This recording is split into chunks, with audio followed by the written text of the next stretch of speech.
আসসালামু আলাইকুম ওয়া রাহমাতুল্লাহ। বিডি পোল্ট্রি ফার্মের পক্ষ থেকে স্বাগত জানাচ্ছি। আমি মোহাম্মদ সাকিব হাসান। আজকে কথা বলবো ৩ দিনের লেয়ারের মুরগির বাচ্চার কিভাবে প্রসেস করবেন, কিভাবে খাবার পানি দিবেন সেই বিষয়টা নিয়ে। তো আপনারা দেখতে পাচ্ছেন আজকে লেয়ার মুরগির বাচ্চার বয়স হচ্ছে প্রায় ৩ দিন। ৩ দিনে কতটুকু হয়েছে, কিরকম হয়েছে আপনারা দেখতে পাচ্ছেন। কারণ কি ২ দিন পরেই ২ দিনের মাথায় আমি ২ দিন যাওয়ার পরেই আমি পেপারটা উঠিয়ে নিয়েছি। পেপারে যে খাবার পানি পরিবেশন করতাম এবং সেই পেপারগুলো আমি উঠিয়ে নিয়েছি। আপনারা দেখতে পাচ্ছেন নিচে যেগুলো আছেন পেপারটা উঠিয়ে আমার চোগল দিয়ে দিয়েছি। তো এখন দেখতে পাচ্ছেন কিছু প্রবলেম ফেস করবেন যখন পেপারটা উঠাবেন, তখন বাচ্চা মানুষ তো একটু শিশুরা যেরকম একটু মানুষের শিশুই আমাদের শিশুই যেরকমই বলেন না কেন, মানুষের শিশু যেমন ওরকম ছই করে এই বাচ্চাগুলোকে তেমন ছই করতে পছন্দ করে।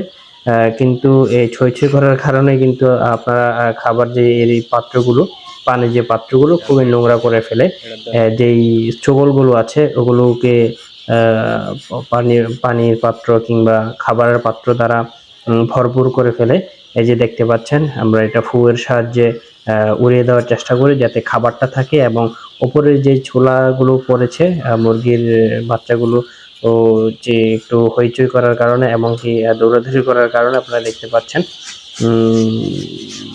আমরা এটাকে পরিষ্কার করে দিচ্ছি যাতে ওরা ওরা আবারও খাবারগুলো খেতে পারে। আপনারা একটু ফু দিয়ে পরিষ্কার করে দিবেন, তাহলে কি হবে ঠিক হয়ে যাবে ইনশাল্লাহ। তো এখন আমি সেরকম কাজটাই করেছি দেখতে পাচ্ছেন। আর বাচ্চা একসাথে জমাট বাঁধতে দিবেন না। বাচ্চা একের পর এক অনেক সময় দেখা যাবে বাচ্চা একটার উপর একটা উঠে যাচ্ছে, একটার উপর একটা পড়ে যাচ্ছে। এরকম করলে একটু সমস্যা, বাচ্চা চেপে লাগে বা চেপে মরে যায় বা চাপ লাগিয়ে মরে যাওয়ার সম্ভাবনা আছে। তো আপনারা এদিকে একটু লক্ষ্য রাখবেন, বাচ্চা যেন একটু ছিটাছিটি করতে পারে, একটু দৌড়াদৌড়ি করতে পারে, এক জায়গায় যেন একটু জমাট না বাঁধে, আপনারা সেদিকে লক্ষ্য রাখবেন। এখন দেখতে পাচ্ছেন মাশাআল্লাহ, মাশাআল্লাহ কিছু এই ৩ দিনের মাথায় কিন্তু দেখেন কিছু পালকও গজানোর একটা সম্ভাবনা চলে আসছে। দেখতেই পাচ্ছেন, দেখা যায়। এই যে এখন আপনাদের ভালোভাবে দেখুন কিছু পালকের গজানোর প্রক্রিয়া চালু হয়ে প্রক্রিয়া দেখা যাচ্ছে। আপনারা দেখতেই পাচ্ছেন এখানে।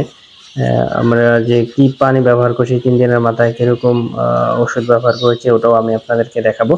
তো আপনারা যারা ভিডিওটি দেখছেন, আমার চ্যানেলে নতুন আছেন, যারা চ্যানেলটি এখনো সাবস্ক্রাইব করেননি দয়া করে চ্যানেলটি সাবস্ক্রাইব করে পাশে থাকা বেল আইকনে ক্লিক করে দিবেন নিত্য নতুন ভিডিও পাওয়ার জন্য। আমরা এক এক করে খাবার জিঙ্কারগুলো এবং পানির জিঙ্কারগুলো পরিষ্কার করে নিচ্ছি। কারণ কি আমরা যে খাবারগুলো মুরগির বাচ্চাকে পরিবেশন করেছি সেই খাবারগুলোর সাথে ছোবল মেশানো আছে। কারণ বাচ্চা হইচই করার কারণে এটা হয়। আপনারা একটু সবসময় ফার্মের ভিতরে থাকার চেষ্টা করবেন। বিভিন্ন রোগ জীবাণু থেকে একটু বাঁচার জন্য আপনারা একটু বেশি স্প্রে করবেন, জীবাণুনাশক ব্যবহার করবেন, ছিটিয়ে দেবেন স্প্রের মাধ্যমে। তো এখন দেখতে পাচ্ছেন মাশাআল্লাহ কত সুন্দর বাচ্চাগুলো দেখতে। আর যেকোনো পরামর্শের জন্য আমাদের সাথে যোগাযোগ করতে পারেন 01610028828 এই নম্বরে। আপনারা ইমোতে আমার সাথে কন্ট্যাক্ট করবেন। তো আমি পানির সাথে কি মিশিয়েছি সকালবেলা সেটা হচ্ছে ইউরো 10। এটা হচ্ছে মূলত ঠান্ডা যাতে না লাগে, এরকম এটা বিশেষ ঠান্ডা যাতে না লাগে সেটার জন্য আমরা এটা ব্যবহার করেছি। আপনাদেরকে আরও কিছু ওষুধ দেখাবো যেগুলো আমরা ব্যবহার করেছি, সেজন্য আপনারা সম্পূর্ণ ভিডিওটি স্কিপ না করে দেখতে থাকুন।